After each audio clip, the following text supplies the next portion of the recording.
Hey guys, welcome back to my channel. I hope you had an amazing long break from my YouTube channel. And today I'm actually introducing a new series which is going to showcase more of my professional work on my friends and models. And today I have the amazing Grace. Hello. Grace is one of my good friends. She's a professional model as well. And she has graced us today to do a very requested makeup tutorial. I'm gonna showcase one of my most requested makeup look from my clients that I usually do. And I want to demonstrate it on Grace. We've worked on a lot of campaigns. We did a lot of looks. Just a side note, I'm not gonna quit my drag. I'm still gonna upload my drag videos, but this is just an extension to my channel and to showcase more of my professional work. This is technically 90% of what I do. Yep. So it's really important to showcase it and highlight it as well. Can we spill tea? هش حبيبتي والله اللي بقلبك. So to start the face, I'm actually going to take some rose water. Smells good. Yeah. I love using rose water as a cleansing kind of toner to the face. So Grace, what would you describe your skin type? I would describe it as combination. Combination skin. Definitely. Working on Grace in the past, she has an oily T-zone. But her cheeks are somewhat dry, not very. She does have a little bit of dry spots right here, but these can be easily fixed with the right priming and moisturizing. So I'm gonna start with the under eyes, and I'm gonna use the Magic Eye Rescue from Tilbury. This is one of my favorite products. I use it as a first step to all my clients and models. And it just gives so much hydration and moisture under the eyes, and it helps my concealer and foundation look absolutely flawless under the eyes. What makes you different from any makeup artist I've ever worked with is that you care so much about skin. It's really an important step. Like, you are the one that preps my skin the most. I feel like, you know, prep is key for flawless application. If you want your makeup to look, you know, as flawless as it can be, you need to do the right prep. Then I'm gonna go with one of my favorite products, which is the Magic Cream from Tilbury. This product is honestly just amazing because it both hydrates and primes the skin and make it look very healthy, very plump. You know, I have psoriasis on my skin, and this product, when I put it on, it just makes my skin look so hydrated, and it removes any trace of, you know, dry patches or psoriasis. It's incredible. So we're gonna start with the Wonderglow from Tilbury. This is a primer and illuminator.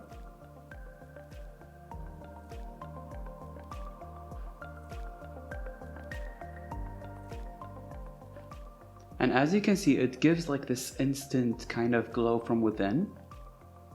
Without being shimmery, without being glittery, it's incredible. Actually, if you apply it just alone, without even foundation, without anything, it makes you look like you just got this healthy glow on your face, like you just got out of the gym looking very natural.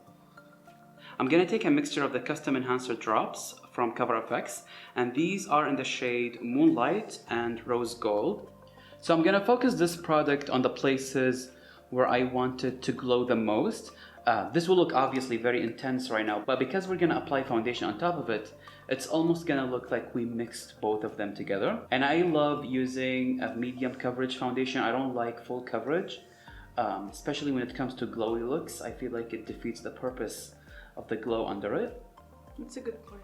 Yeah. People use a lot of shimmers and highlights and then just end up adding so much full coverage on top that yeah, and then they just add powder highlight, and it's like, why did you make that first step anyways? You just killed the effort basically. Yeah. يا أخي حتى السبنج ريحتها صابون. I mean, the last thing you want is a disgusting smelly sponge. That would be horrible. So before doing the foundation, now I want to do a little bit of color correcting. So I see a little bit of dark spots right here and under the eyes, maybe a little bit right here. So what I would use is something that is more pink toned, almost peach. And for that, I'm gonna use the Cover FX. These are the corrector click sticks, and this is in the shade peach. I love these, and you do get a little bit of product, but you don't need a lot. So I'm just gonna take a little bit with a brush. Just gonna start applying. What do you think of these videos where they put like red lipstick under their eyes? I think they use way more. I think it's actually a good trick. Maybe too drying for under the eyes. So maybe if you want to try this out, maybe start with a little bit of product and make sure that you use a really good eye cream. Do you prefer when makeup artists use their hands or brushes? Yeah. Spill the tea, girl. I don't always trust face brushes. You don't trust them? Not always. Like if I look at it and it's dirty, I obviously don't want that on my face. I very nicely asked them if I could put it on my own, so I use my own hands, not have to use the brush. I've told a couple of models who had issues, especially with sponges and beauty blenders. Oh yes. I told them just to, purchase their own sponge. Get your own. Yeah, bring it everywhere. So for foundation today, I'm gonna use the Makeup Forever Ultra HD foundation. This is actually a pro palette that they created. So this is basically like the stick foundation, but they created this for makeup artists and people who want a lot of shades and colors. I love this because it can be sheer, it can be medium coverage, it can be full coverage, depends on how much you apply. And I'm gonna start with a sheer coverage and I'm gonna build places where I need the most coverage. So I'm gonna go with the shade Y445, and it's a little bit darker, like gray. So I'm gonna mix it actually with 370. And I'm barely touching the foundation actually. I'm just using a tiny bit. I'm just gonna do some tapping motion. And as you can see, like the foundation will start to blend with the highlight just because it's supposed to blend together and it's not supposed to cover it. So Grace, do you follow the beauty community on YouTube? Yep. There's been some major tea. What do you think of the tea and what's happening? I think it was wrong to begin with. Yeah. I mean, if you think about it, people have fights and, we should talk on each other when we're mad. And it's a normal process for a human being, but to let it out to such a huge audience, it's so different. You have to be really careful of who you associate yourself with. Yes. And, I always say that, like, sometimes when I meet new clients or I meet new models, some people will they will immediately like my personality, so they will open up to me. Yes. And I always find it kind of weird just because I just met you. How come I know all these details about you now?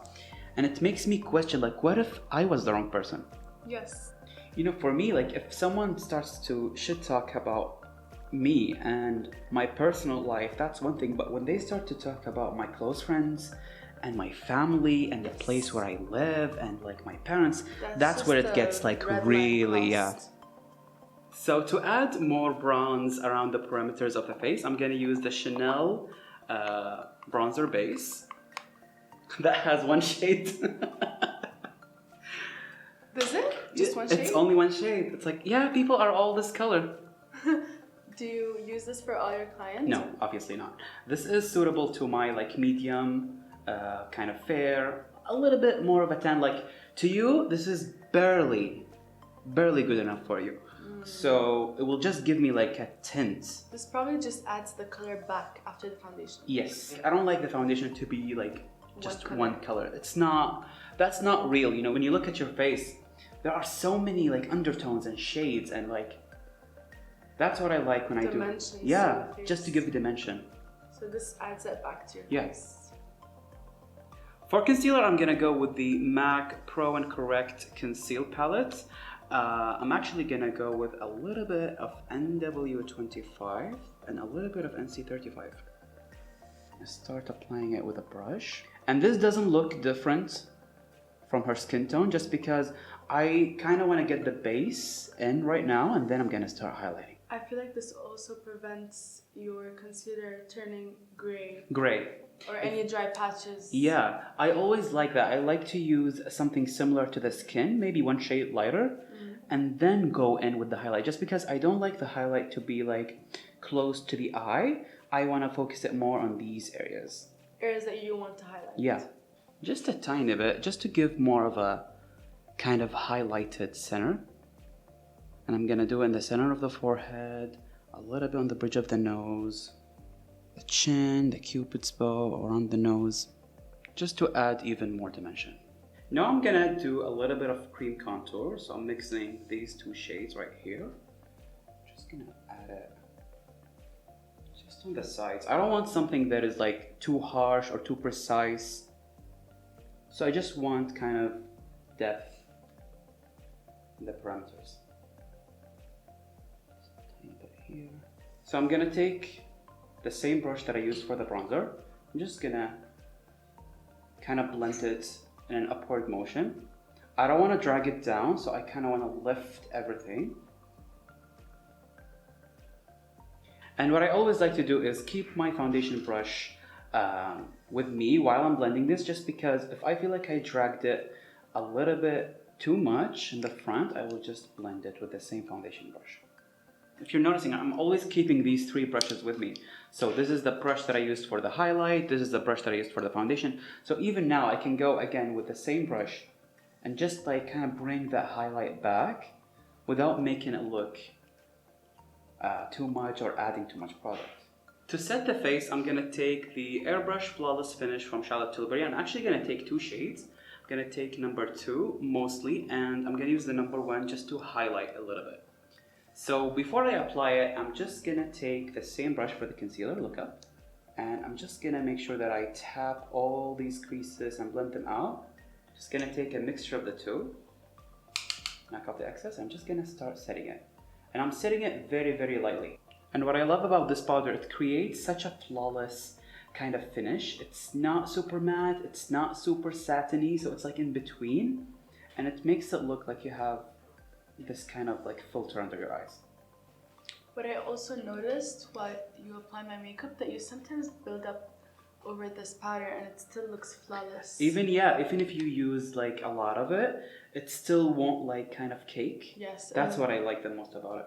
I'm gonna take this from Zero Makeup Cosmetics, and this is a new brand that I've just discovered. It's a Pakistani owned brand. So I'm just gonna go with this shade right here, and I'm gonna use it as a base for my eyeshadow. Most of my clients ask for this kind of like rosy tones mixed with a little bit of bronze, and it's one of my favorite eye looks to create. The lower lash line, look up. And I'm connecting it with the edge as well.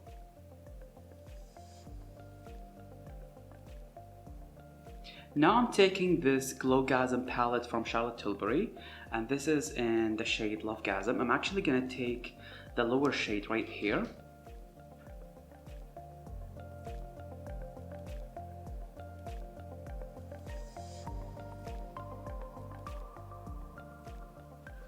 I'm just taking the lighter shade and I'm putting it in the brow bone area. And it's like a shimmery kind of rosy beige. Now I'm taking this Pillow Talk Quad and I'm gonna take these two shades mixed together. I'm just gonna define the outer edge a little bit more, just to give more definition. And I like to use my mattes kind of mid of the way. I don't like to use the mattes at first. I always love to get my shimmers there. And then I start blending with the matte. It just gives me a more seamless blend. So how do you feel about the modeling industry in the Middle East in general? It's definitely different. Curvy is very welcome in the Middle East. With fashion and with what they want with models. They like more curvy models, which is great for me. What would you say like the most challenging part? Part is just confidence, because you hear a lot. You know, just maintaining that confidence. From like your audience or like the clients? Clients. Oh wow. Yeah, we get to deal with a lot of harsh clients. Damn. Which I think most of photographers should do that. Yes, but unfortunately not all of them. Some of them really like to control the pose, whatever it is, you know, this is what makes them all look the same. So I sometimes do not blame the model herself, I blame the photographer and like the people directing the shoot. Sometimes the makeup will look amazing in real life and it just gets f***ed up because of, you know, bad photography bad lighting, bad directing. Yeah, or even retouching. Yes. This palette looks so like meh. Yes. When you look at it, like these shades look so light, but on the eyes, you guys can see like it's so beautiful. It is expensive, but it's worth it. It's worth it. Bitch. I'm not rich, bitch. No, it's just because there are a lot of people that want to achieve that look, but just don't have the budget, and you can definitely achieve it, but it's going to take you so much. Yeah. So this is like the base for the eye look. And you can stop here if you want, add mascara, add lashes, and it looks beautiful. Yeah, It makes you're done. And you're done. It makes it look very softer. But I want it to look a bit more kind of intense, especially like right here in the under eyes. I want to kind of like smoke the lash line a little bit, add a tiny bit of a wing, not like a wing liner, but like more of a shadow liner. So something that I do a lot on my models, which I use on specific looks and special occasions, is facelifts. And now that facelifts has become mainstream, everyone is using facelifts. And unfortunately, there is a lot of misinformation about using them. I don't recommend using facelifts for daily basis. It's not something you want to do. So for example, I like to add my facelifts right here. Just adds more of a lift, kind of a cat eye effect. And she looks beautiful without them. With or without, she looks absolutely stunning. It's just an aesthetic thing that I do on my models. And I don't lift it until I'm almost done with the makeup. And I will only use it for, you know, the period that I'm shooting in, which is like half an hour. Yes. So it's not going to sag your face. Yeah, it's not going to sag your face. Using facelifts daily will give you hardcore wrinkles. Just like going out in the sun, squinting all the time will give you wrinkles, sleeping on your face. That's a good point, because I've seen a lot of comments of people saying, how am I supposed to go out with this? Yeah. You're not supposed to go You're out not with supposed to go out with this. This is made for theatrical use. For a photo shoot? For photo shoot. Theatrical uses, we kind of make the person look kind of aged and we kind of make him look younger. Yes, you can play around with it. Yeah. I create my own facelifts. You can purchase them. There's a lot of brands that create them. I personally use Octacare. This is a transparent surgical tape. The most affordable, the more water resistant, and it lasts longer. Yes. More sufficient. And you can adjust the size that you want. And I do have a tutorial on how to create my own facelifts. It's really simple. It's really easy. You probably have the items at home and you can do it.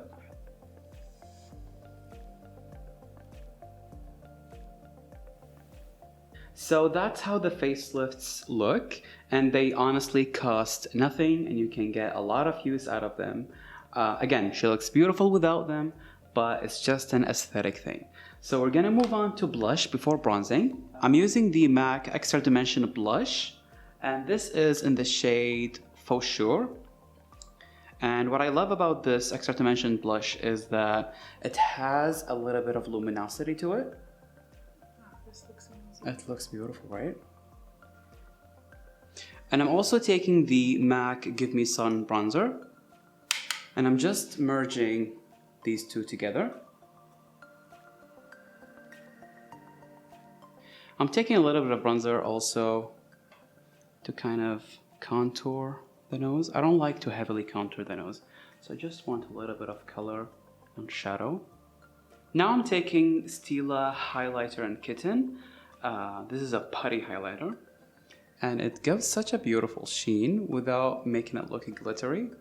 Okay, so just to relax the model's face, I'm actually gonna open the facelifts And I'm not gonna pull them until I finish the entire look. So to create that bushy look, this is a DIY moment, soap brow that I created. And I'm just gonna spray it with some rose water. Do you have a tutorial on that? I don't actually. If you guys are interested to see a tutorial on how I created this, let me know. You've used this one so much on me that everyone asks me about it. Because I've tried the professional ones, they make them, and honestly, I didn't like them. Like, it holds at first, and then it just does nothing. So it's just for the moment. Yeah. A lot of people would think that this looks too much. I personally like it. I love it. I love it. Block Oh. tattoos. Yes. Most of the clients that I do makeup on now, they want this kind of feathery eyebrow look. But because of the tattoo. But because of their tattoos, it's so hard to create. So I have to kind of erase that whole area and then and redo start, and start again. Now I'm taking some of this M.A.C blush that I was using earlier. I'm just kind of hitting the outer corner of the eyes, just to give it more of a pink hue. I'm going to use one of my favorite lashes. These are by House of Lashes. This is the LITE version, Noir Fairy. They're so pretty. I like something like wispy and fluttery, like short in the front and wispy at the end, just like that. A cat eye. Yeah. So we're gonna put them on, apply mascara off camera, get her hair done, and we're gonna be back for some final touches. Now what we did is we simply added the lashes, she wore some contact lenses, and we did style the hair. Now I just want to add the final kind of touches to this look before doing the lips last. So I'm just gonna take the rosy shade, and I'm gonna even smoke out the lower lash line with it. Now I'm gonna take that darker shade and I wanna kind of smoke a wing with the shadow. Look up. So I'm just gonna follow her lower lash line and kind of just like wing it. Gonna mix a little bit of black with it. Just gonna start smoking it. Because I don't wanna see that like harsh line of the lash. And I still don't wanna do like an intense eyeliner look. So I'm simply just lining her natural lip line. I don't want to overdraw anything, I just want to add the color. What I love about the Pillow Talk lip liner is that it's so close to the natural lip color that you can actually, if you want, you can overdraw and it will look so natural. Now I'm taking the Pillow Talk lipstick, and first I'm going to use it with a brush.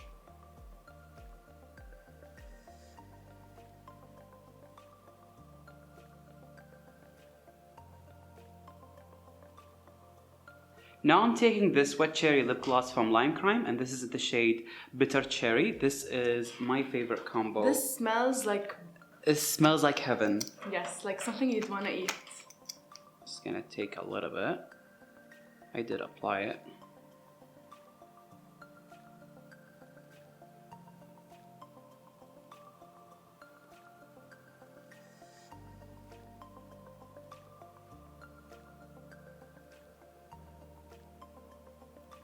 This looks like glass, like nude glass.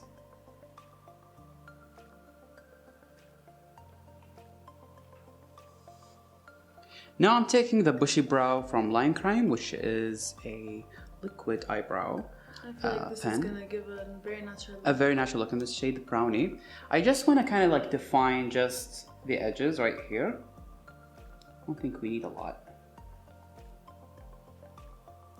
Tiny, tiny, tiny bit. So I'm taking the same mixture that I used for the face, which is the rose gold and the Moonlight highlighters, and I'm mixing them with an oil. It gives such an intense look. And it looks amazing. And it looks amazing, yeah.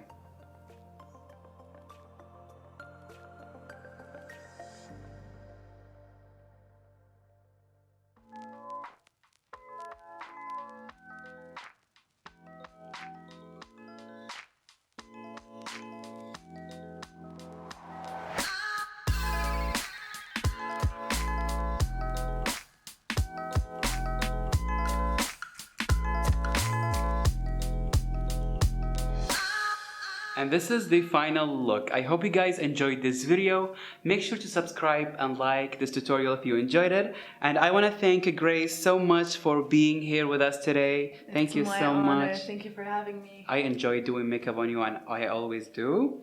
So maybe we will see each other in another tutorial. Of course. And yeah, if you guys are interested to follow Grace, I'm going to leave all her information on the screen and in the description box as well. And I will see you next week in another tutorial. Bye-bye.